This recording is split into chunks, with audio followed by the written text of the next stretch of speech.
পৌঁছে গেছি। এখন যে রিসর্ট নিয়েছিলাম তার নাম অরণ্য রিসর্ট। অন্ধকার হয়ে গেছে তাই দেখা যাচ্ছে না, তো এখন যাচ্ছি রুমের দিকে।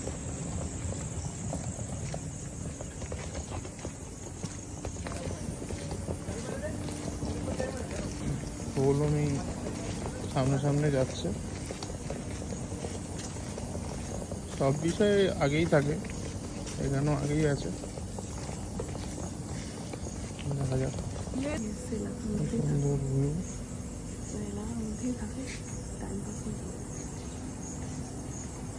আমি গিয়ে আগে দোলার মতো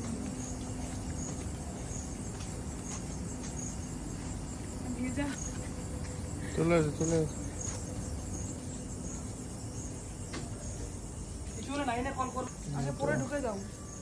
এটা রুম, পৌলমি ম্যাম আগে ঢুকে গেছে ঘরের মধ্যে। হ্যালো, ঘর সম্বন্ধে বিস্তারিত বোঝাবেন।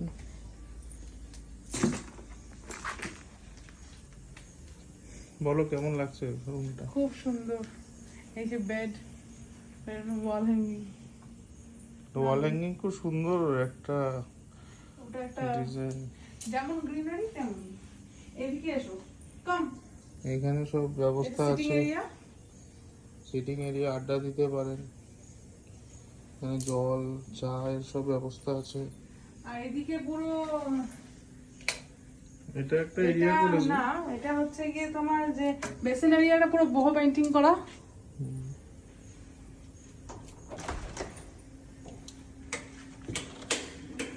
বাথরুম কম,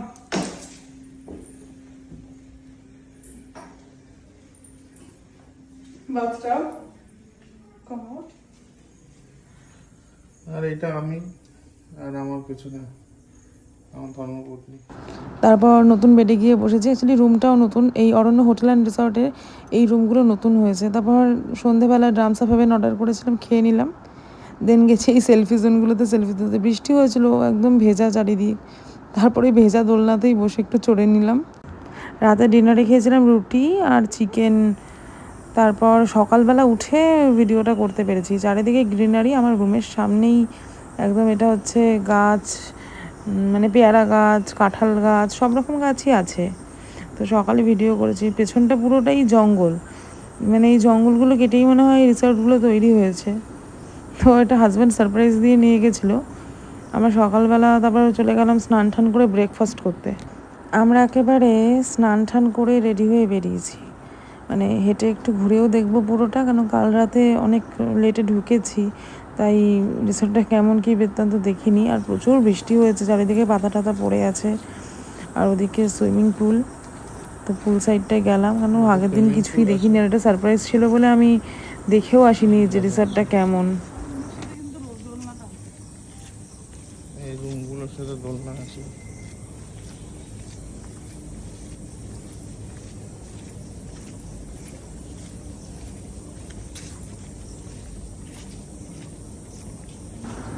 তারপর হাঁটতে হাঁটতে পুল সাইডটায় গেছি, গিয়ে মানে আমরা তো পুলে আজকে নামিই নি, কারণ এমনিতেই বৃষ্টি, পোকামাকড় থাকবে, পাতা পড়ে থাকবে, অমনি পাতা পড়েও আছে। আর বৃষ্টির জন্য নামিনি। আর আমরা আর্লি মর্নিং বেরিয়ে যাবো। পুলটা দেখলাম ভালো, পুরোটাই গ্রিন, মাঝখানে পুলটা, নিচে ওদের আবার হোটেলের লোগো করা আছে, সুন্দর। আমরা ব্রেকফাস্ট এরিয়াতে যাচ্ছি। Good morning.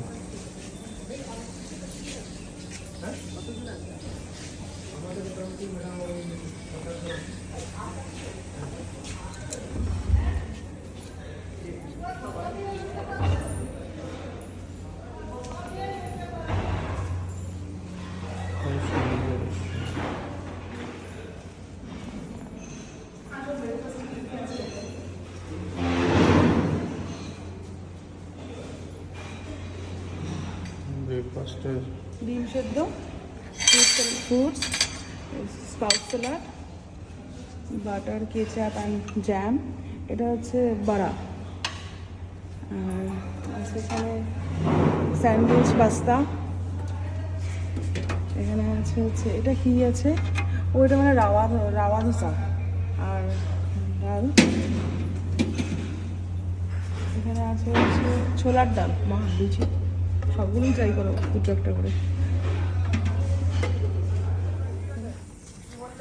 আমরা যাচ্ছি এখন, কোথায় যাচ্ছি? আমরা এখন বেলপাহাড়ি ঘুরবো, তারপরে যদি সময় থাকে তাহলে বাঁকুড়া বেরিয়ে যাবো, আর এখানে থাকবো না।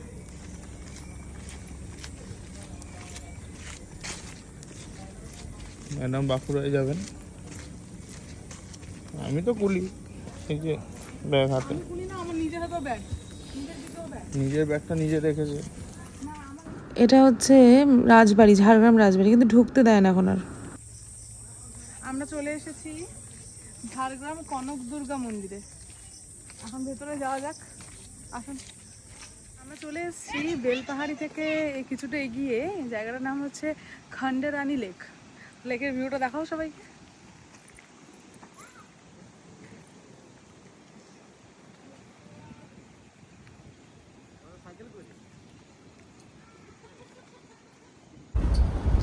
এইসব ঝাড়গ্রাম রেলপাহাড়ি অঞ্চলে এতটাই সুন্দর নেচার ভিউ, আপনি যদি কোনো স্পট দেখতেও না যান, শুধু যদি গাড়ি নিয়ে চারপাশ ঘোরেন, তাতেই আপনার মন একদম ভালো হয়ে যাবে। তারপর এটা আমরা যাচ্ছিলাম মানে গদ্রাসিনী হিলে, আমরা আর ওই হিলে উঠিনি। তারপর এই কাঁচা মাটির জনমানুষহীন প্রান্তর দিয়ে আমাদের নেক্সট ডেস্টিনেশনে চলে যাচ্ছিলাম। এখানে সব লাল মাটির মেঠো পথ, কিন্তু রাস্তা খুঁজে পাচ্ছিলাম না, বারবার আমরা ঘোরাঘুরি করছিলাম গাড়ি নিয়ে। এই স্পটটির নাম হচ্ছে মানে জঙ্গলমহলের ভেতরে ঢাঙ্গি কুসুম। তো এটা আমরা গাড়ি রেখে এসেছি, রেখে আমাদের 10-15 মিনিট মতো হাঁটতে হবে, মানে জঙ্গলের ভেতর দিয়ে। একটু সাবধানে যাওয়াই ভালো, কারণ রাস্তা পাথরে। প্রথমে তো একটু ভয়ই পেয়ে গেছিলাম, কোনো মানুষজন নেই, এই জঙ্গলের মধ্যে দিয়ে যাব কি করে, মানে কলকাতা শহরের লোকের যা হয় আর কি। তারপর কিছুটা গিয়ে দেখি ও মা, কি সুন্দর একটা বনের মাঝখান থেকে মানে কি বলবো জলরাশি মানে নিজ গতিতে বয়ে চলেছে। জুতো খুলে নিজেকে কন্ট্রোল না করতে পেরে আগেই জলে নেমে গেছি। খুব স্লিপারি, জায়গাটাতে খুব সাবধানে যেতে হবে, হাজব্যান্ডকে আসতে বারণ করছিলাম। তো এখান থেকে এগিয়ে আরেকটা বড় ওয়াটারফলস আছে, ওটা আমি জানতাম না। তো রাস্তায় দেখলাম লোকজন আছে, তারা আমাদেরকে বলে দিল যে আরেকটু যান, আরও সুন্দর। তো ওটাতে নামতে পারিনি, ওটা সাহস নেই, এটাই দেখলাম জাস্ট। দেখে যেন মনে হচ্ছে দিগন্ত বিস্তৃত জলরাশি, দারুণ। তারপর আরেকটু সাহস করে পৌঁছে গেলাম আরেকটু ওপরে, মানে কষ্টই হচ্ছিলো, আমরা যেহেতু পাহাড়ি পথে হাঁটি না। এই ঢাঙ্গি কুসুমের মানে এটা আসল ওয়াটারফলস, এখানে অনেক লোক স্নান করছে, আমরা তো যেতে ভয় পাচ্ছিলাম, খুব সুন্দর, অনেক লোক গেছে। মানে এই জলপ্রপাতগুলো দেখে মন একদম ভরে গেছে, এত স্নিগ্ধ প্রকৃতির মধ্যে এত দ্রুত বেগে বয়ে চলেছে। তারপর আমরা চলে গেছিলাম ঘাগরা ওয়াটারফলস। এই ফলসটিও খুব সুন্দর এবং প্রচুর মানুষ এটিও দেখতে যায়, এবং এটি দেখার মধ্যে দিয়ে আমরা আমাদের ঝাড়গ্রাম বেলপাহাড়ির ভ্রমণ যাত্রা শেষ করলাম।